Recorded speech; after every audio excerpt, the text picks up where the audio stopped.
What happens when a man walks into court with cameras flashing expecting to be publicly humiliated? And instead the judge asks one question that freezes his powerful father, kills his brother's smirk, and turns their lawyer paper white on the spot. Some families don't need knives to make you bleed, they use reputation, money, and influence to turn the truth into a spectacle, then force the victim to bow like they were the problem all along. Americans have a saying, the truth will out. But is the truth something you speak to save yourself, or something you keep to survive? If you were holding a secret big enough to shatter the people who raised you, would you stay silent one more time or make them pay today? Before we dive into today's story, let us know where you're tuning in from. It's always amazing to see where our stories travel. Don't forget to subscribe so you won't miss the next twist in this journey. Now let's listen to his story. When the taxi dropped me 2 blocks away from the courthouse, I stayed seated for a moment. Hands still breath measured. It wasn't fear in the way most people think of fear. It was calculation, the kind that tells you to walk instead of being dropped at the front to control what they get to capture. I stepped out. The air in downtown Atlanta had that crisp bite you get in early winter, the kind that wakes up nerves you didn't know you had. The moment I rounded the corner, it hit me, the clatter of cameras, the stab of questions from behind velvet ropes and tripods. Mr. Hollowell, did you burn through $2.4 million of your brother's money? Is Aegis Gridworks a shell company? Are you dodging creditors with a fake DOE contract? I didn't flinch, I didn't slow, I didn't give them the soundbite they came for. Not today.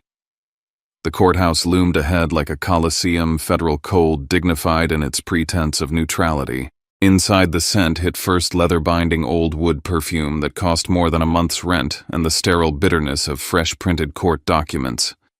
In the marble lobby, people mingled like they were early to a charity gala. They weren't here for justice. They were here for blood.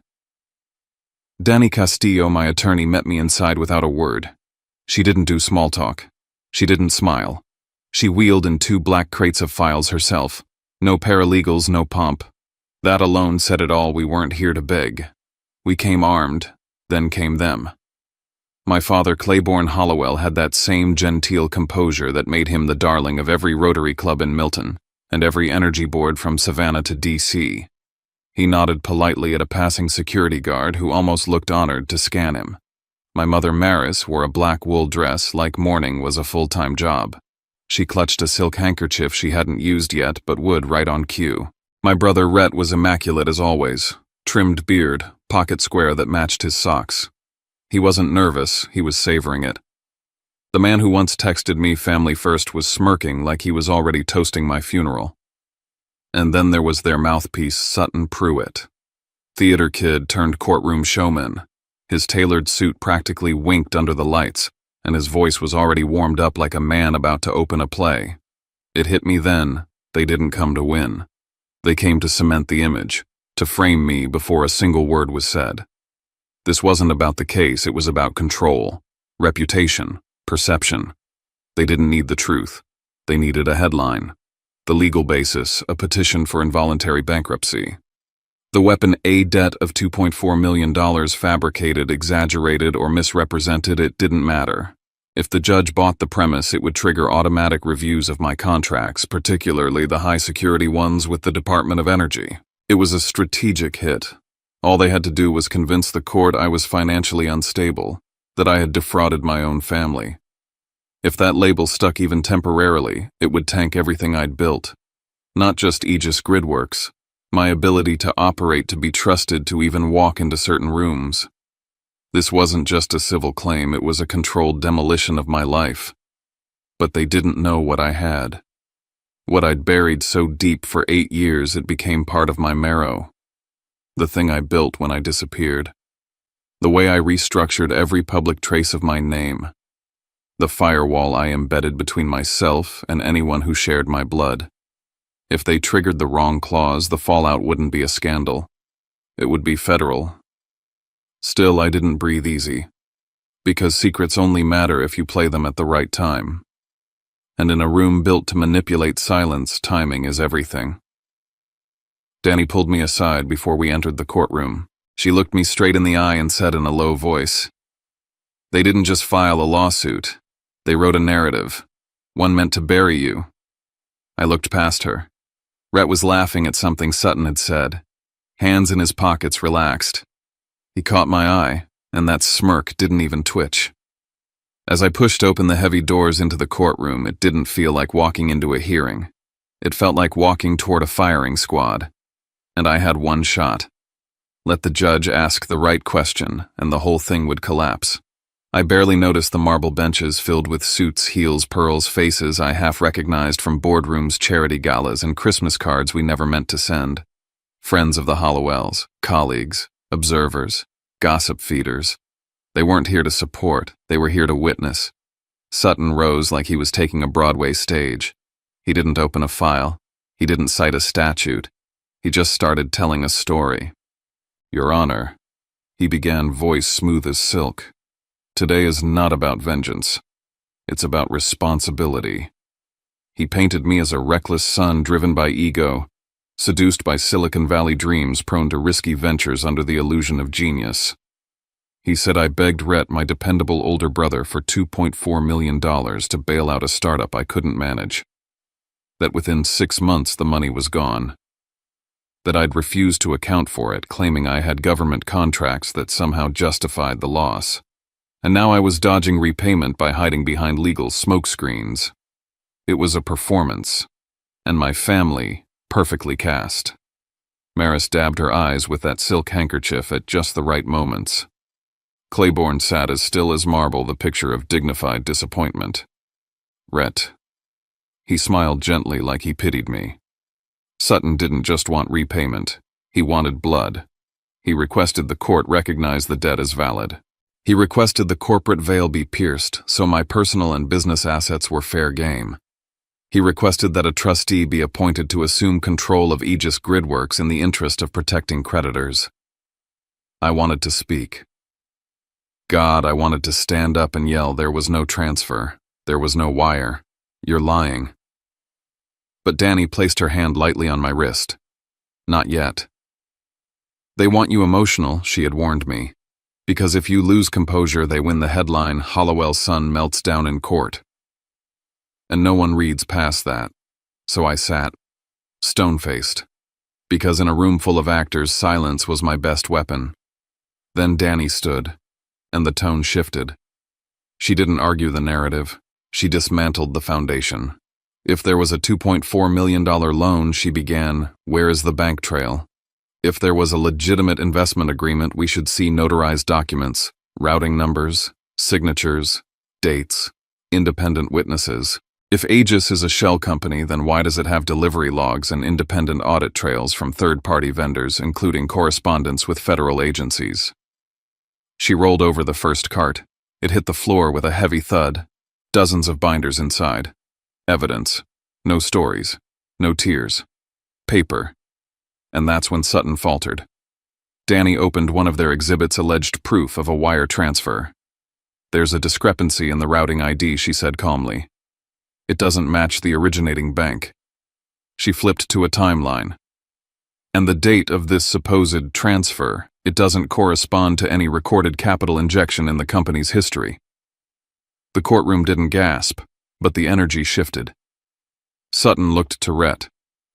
Rhett's smile thinned. Claiborne shifted slightly in his seat, just enough for me to notice. The cracks weren't wide, but they were there. And I began to see something that made my chest tighten in a different way. This wasn't about getting back money. This wasn't even about destroying my name. This was a cover. A performance hiding something far more volatile. Something they couldn't afford to let anyone find. I leaned back in my chair, heartbeat steady. Maybe they thought I was still the kid who'd run from a family name. They forgot what I'd been building all these years. They forgot I know how to wait. And they forgot I don't swing unless I know exactly where to hit. The moment we stepped out of that courtroom, the city of Atlanta felt colder than it should have been. Maybe it was the wind slicing down from the glass towers overhead, or maybe it was just the chill of knowing the people who raised me had signed and sealed a death sentence on my name wrapped in family smiles and notarized lies. Danny walked beside me in silence, her face unreadable, but I could feel the gears turning in her head. We didn't speak until we reached her office, where the windows were tinted against the world and the war room was already humming with quiet intensity. 13 bankers' boxes sat stacked like sandbags in the corner. Evidence, facts, paper wounds. Judge Corinne Halbrook had said little before recessing, but the tone in her voice had shifted. She was no longer listening like an outsider to a domestic tragedy. She was now reading like a prosecutor about to discover the rot. "Did you see her hand?" I asked Danny as we sat down. She nodded. Your mother froze for just a second. That second was enough. Because when Danny laid the signed agreement on the table in front of Judge Halbrook earlier that day, she hadn't just challenged the content of the contract, they'd challenged its very bones. The seal of notarization sat on the bottom corner like a quiet landmine. And the name embossed in that seal, Maris Hollowell. My mother. It was embossed cleanly, dated properly, indexed against a notary number that matched her old licensing records. It was either real, meaning she'd knowingly helped legalize a document designed to dismantle my life, or it was forged with tools only a family insider would have access to. Either way, their story broke. Victims don't notarize weapons, not against their own children. I'd watched my father lower his eyes as if someone had shut the lights inside his skull. I'd watched Rhett's smile waver for the first time since this circus began. Sutton Pruitt, their mouthpiece, had started rifling through his folders with the sudden panic of a man who realized his act was leaking from the seams. But I said nothing. I didn't need to. I'd waited 8 years for this moment. 8 years of silence. 8 years of keeping Aegis off the radar of building contracts with federal agencies under cloak and dagger conditions. 8 years of setting up infrastructure that could withstand storms, cyber attacks, grid collapse, everything but betrayal from my own blood. And now, with one misstep from their side, the stage lights were swinging away from me and toward something else. Something uglier. Something darker than a debt. Danny didn't say much as she sifted through the documents again. Instead, she adjusted the strategy in real time, restructuring the narrative, priming the judge's suspicions. Not with accusations, with patterns. The notary seal alone is enough to raise questions, she murmured. But when paired with the banking anomalies we exposed earlier, they'll say it was an oversight. Or that she didn't understand what she was stamping. She was a compliance officer for over a decade, wasn't she? I nodded. Until she retired the year I disappeared. And now she's weeping on command in federal court. Danny exhaled sharply. I don't think Judge Halbrook will buy it anymore. But Danny wasn't done. She was aiming higher than rebuttals. She was laying track for one decisive moment, the kind that couldn't be spun, sobbed through, or smeared. Let her ask, Danny muttered. Let Halbrook be the one to raise the question. What question? Who benefits if you're discredited? I sat back, chest tight. That question wasn't just legal. It was moral. It cracked through the pretty sheen of family drama and exposed the machinery underneath. They didn't want their money back. They wanted me disarmed. And the moment the judge realized that, the mask would drop. We left Danny's office just after dusk. Atlanta was wearing its evening lights like armor gold reflections off glass traffic weaving through shadows. I drove alone, windows down, thinking about how quickly a courtroom can turn into a crime scene. Not with blood, with silence, with misdirection, with names on dotted lines that were never supposed to be there. I arrived at Aegis headquarters around 8:30 p.m. The security gate recognized my license plate and buzzed me in. I parked in my usual spot but didn't get out right away. The building in front of me had always been a fortress built from grit, designed for resilience. But tonight, it felt like something else. Like a vault that had been cracked open from the inside. Inside, the lights were still on. A few staffers lingered, project managers, engineers, our compliance lead. Familiar faces, all of them. People who'd stayed up nights to meet deadlines. People who'd trusted me enough to follow when I said, keep your heads down. It's not time yet. But someone had talked. Someone had leaked internal deployment code names. Someone had slipped classified phase schedules into the enemy's hand and made forged documents look real. And that someone wasn't outside the building. that someone was here. Earlier at Danny's office, she and her forensic team had laid out everything. Routing inconsistencies, watermarked anomalies, transaction formats that matched my father's company's internal ledger structure, a system I hadn't had access to in almost a decade. It was too precise to be random, too clean to be desperate. And worse, the forged files included a term, Stage Delta Huron Node Sync, that had only appeared in an internal memo between my engineering team and a DOE contact 6 months ago. It was never shared, never printed, never emailed. The only way it could have appeared in the legal documents was if someone on my team gave it to them. That was when Danny said it flat out. "You've got a rat." I stared at the list of names again, dozens of them all tied to Aegis at various levels.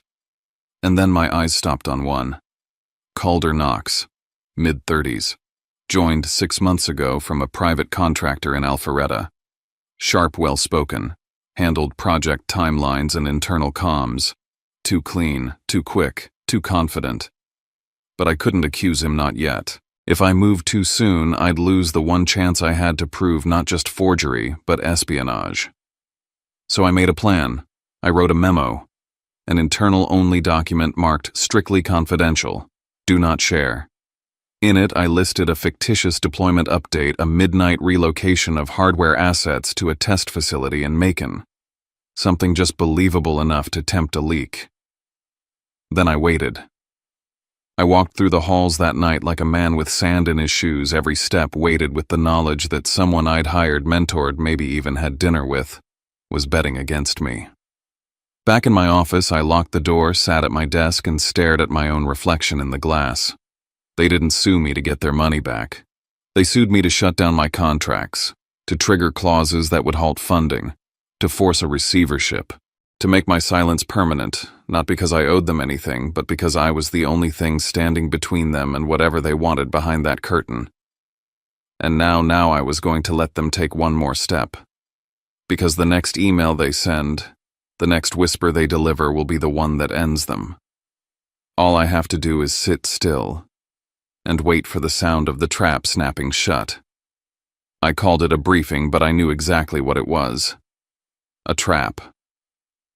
The glass-walled conference room at Aegis shimmered under the morning light, and one by one my leadership team filed in 6 of them. Danny told me to act calm, act distracted. But it wasn't an act. My stomach was in knots. Every person at that table had been handpicked by me, trusted by me. And now I had to look at them the way you look at a room after someone's been poisoned, wondering who held the vial. Calder Knox walked in last. Always a beat late, always scanning. I let out a slow breath and started the briefing. "Court's pressing. If this drags out and the judge approves a freeze, we may have to move quickly," I said, voice low, tired. I left the shadows under my eyes uncorrected on purpose. That includes server racks, code backup, sensitive equipment. No one spoke. I continued. "I've prepped a contingency relocation plan. Out of state, Chattanooga, possibly Huntsville." That did it. Heads turned. Calder tilted his head slightly like a dog catching a whistle. "But we don't send this over email," I added. "No Slack, no texting. This is tight-lipped. I've printed physical copies with the addresses. 1 per person. Destroy after review." They nodded. Calder didn't. He raised his hand slightly. "Is this legal, moving digital assets across state lines mid-proceeding?" I kept my gaze flat. Nothing's being moved yet. It's just contingency planning. But he was already looking down at the paper, fixated on the address like he needed to memorize it. I marked the time, 9:41 a.m. The meeting ended at 10:06. Most of the team dispersed through the front hall. Calder didn't. I watched from behind the glass wall as he took a call in the parking lot. Not near his car, not near the building. Out in the open, pacing. He thought I couldn't see. But he wasn't watching the reflection in the glass. By noon the next day, Danny's voice cut through the speaker on my phone like a blade. They filed for a TRO. My heart thudded. Based on what she didn't even pause, They claim you're trying to offload or relocate digital assets across state lines. They submitted a sworn statement citing intelligence that assets were moving to Chattanooga. I sat down. Hard. That address wasn't in a single database, wasn't on a single hard drive. It existed only on that slip of paper and in my voice during the meeting. They bit, Danny said. We've got them sourcing internal info illegally. I exhaled. They didn't even wait. Exactly. Their emergency filing is now our exhibit, but that wasn't the end. That night my phone rang again. A different tone. An unfamiliar number.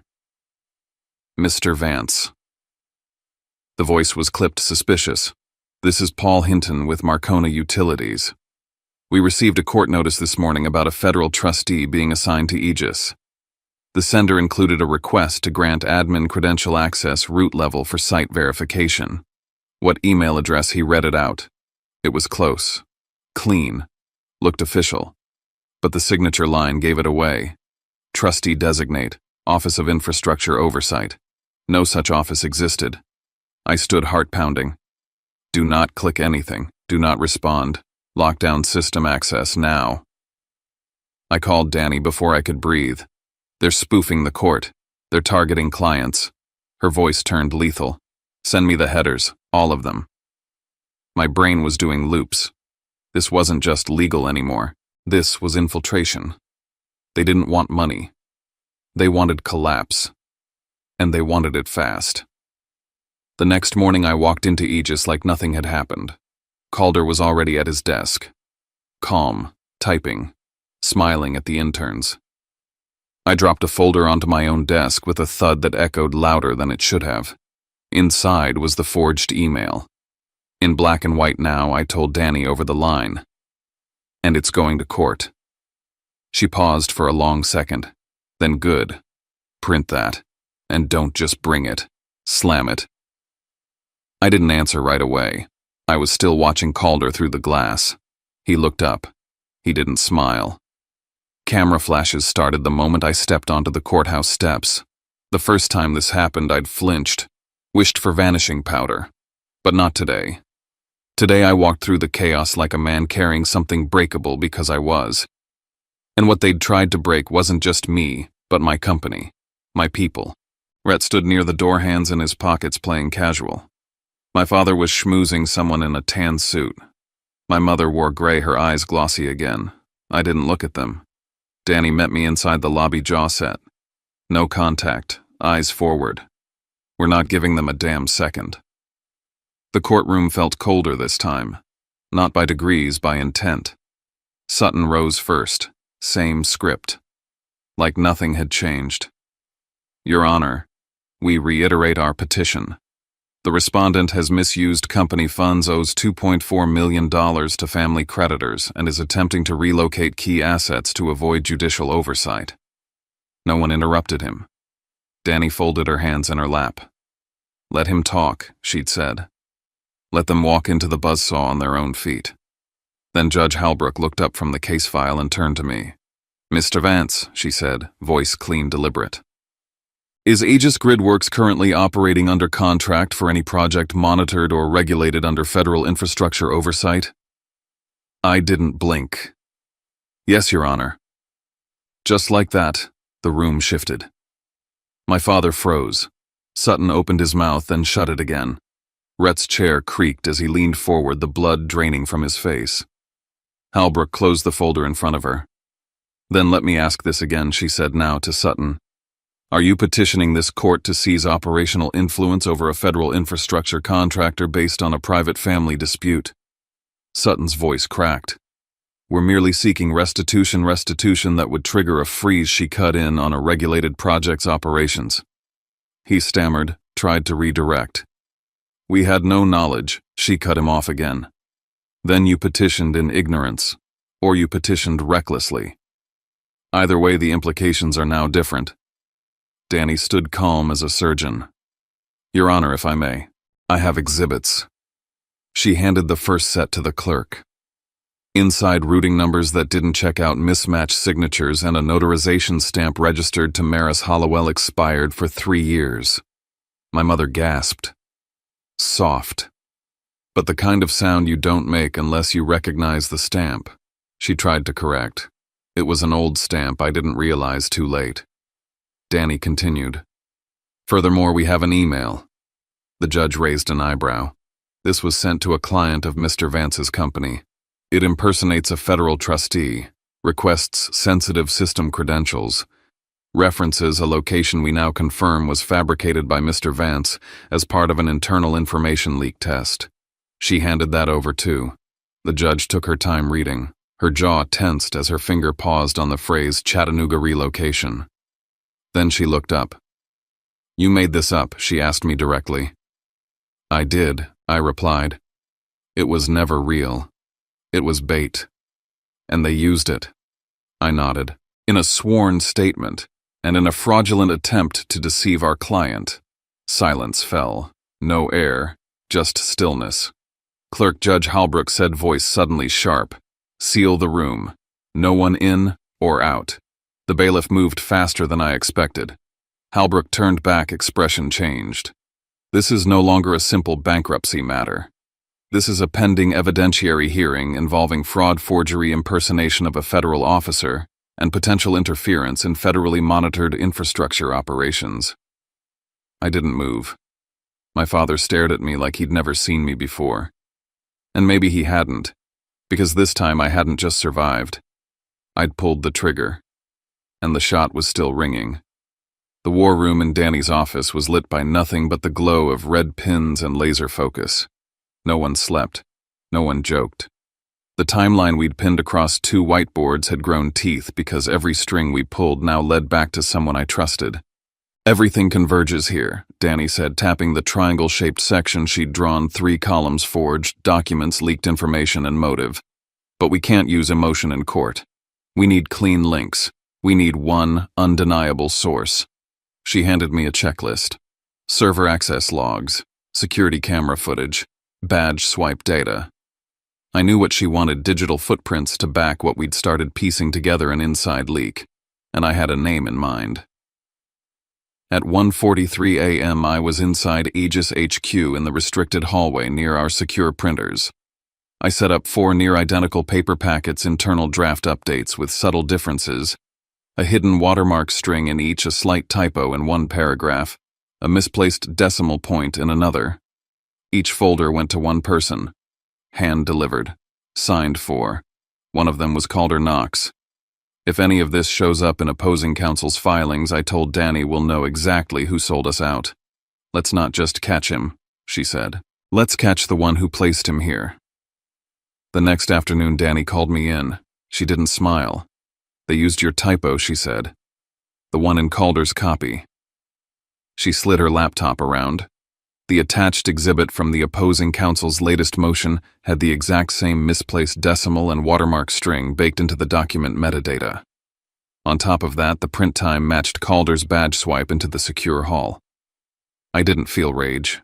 Not at first. Just this hollow ache.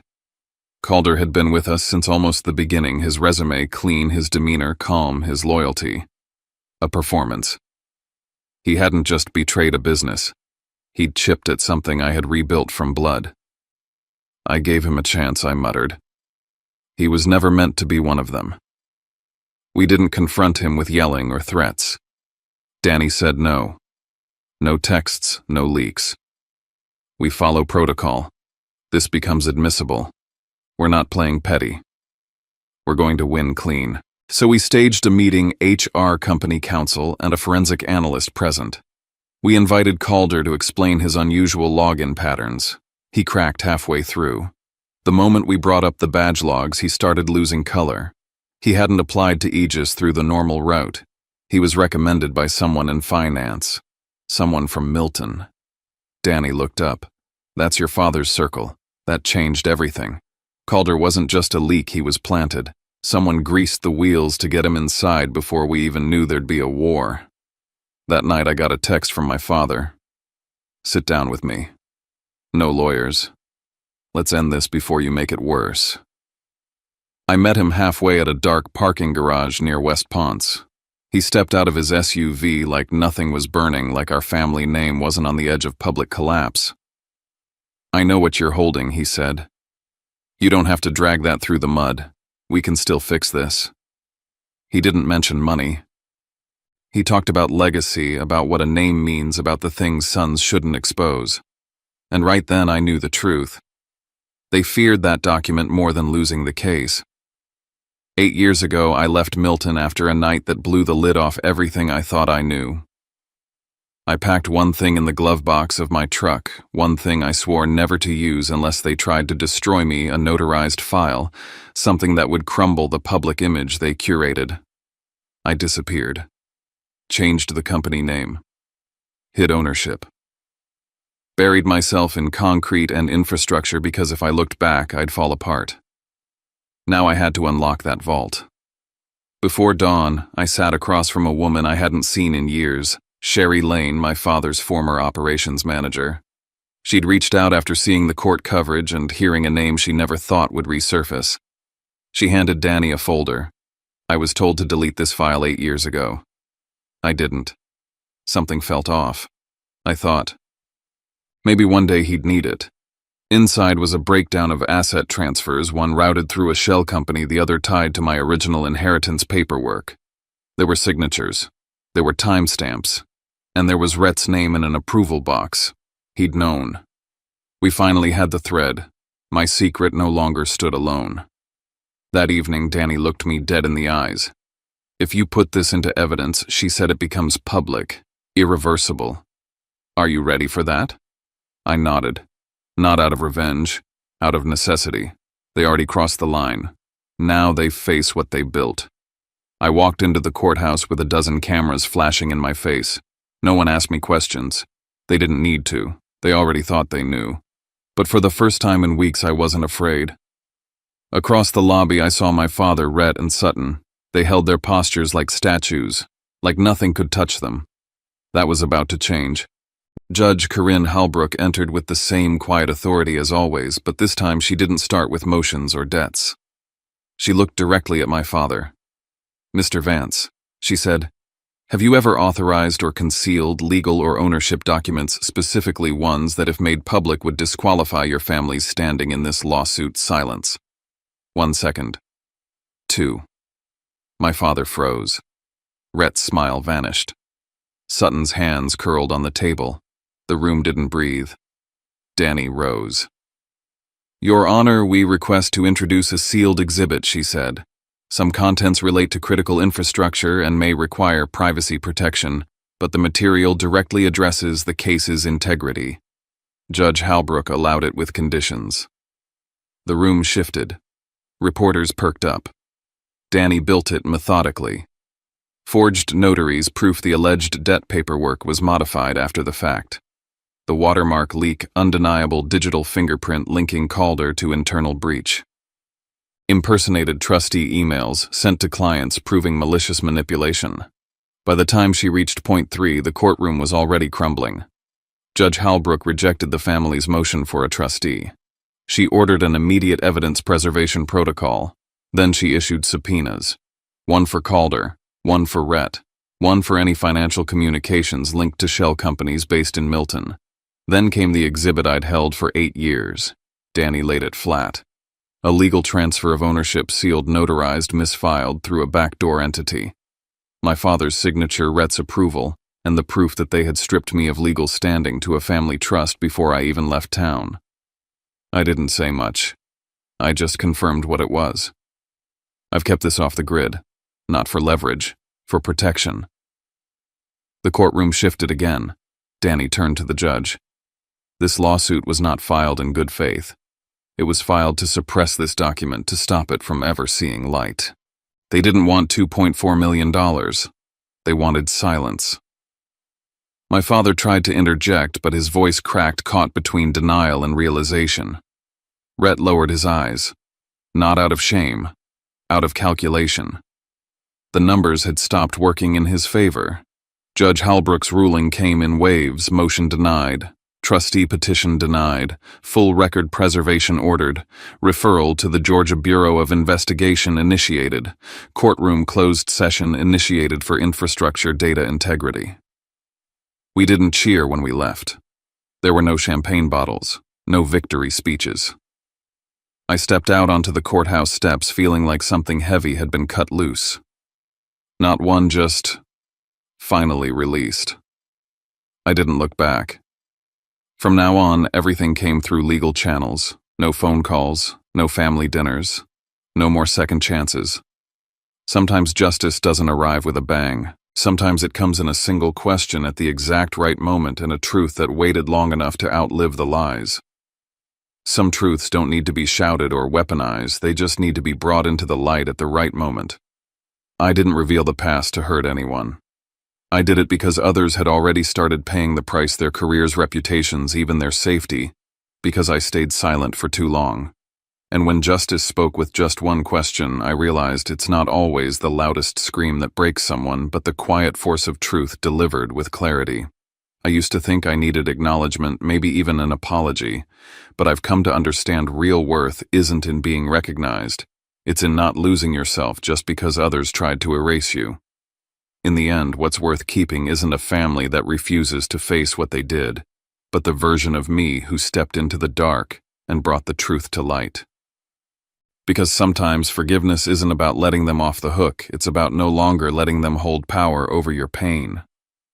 Some stories don't end with a clean victory or a dramatic apology. Sometimes they end quietly with a weight lifted, a truth spoken, and a man walking out of a courtroom not to celebrate, but to finally breathe. What we just heard wasn't about revenge, it was about reclaiming the right to stand in your own name without fear, without shame. And maybe that's one of the hardest things in life, choosing to carry your truth with dignity even when it would have been easier to bury it. We all carry something, some weight, some wound, some memory we never said out loud. And there comes a time when staying silent costs more than speaking up. That's when courage doesn't look like a fight. It looks like a deep breath, a closed door, a quiet enough. It's in those moments we remember justice isn't always about proving others wrong. Sometimes it's about proving to yourself that you never needed to disappear just to be safe. If any part of this story resonated with you and you feel like leaving a few words, we'll be here reading. And if you'd like to hear more stories like this, feel free to subscribe and join us. We're building something quiet but strong here. Until next time, take care of yourself and we'll meet again soon.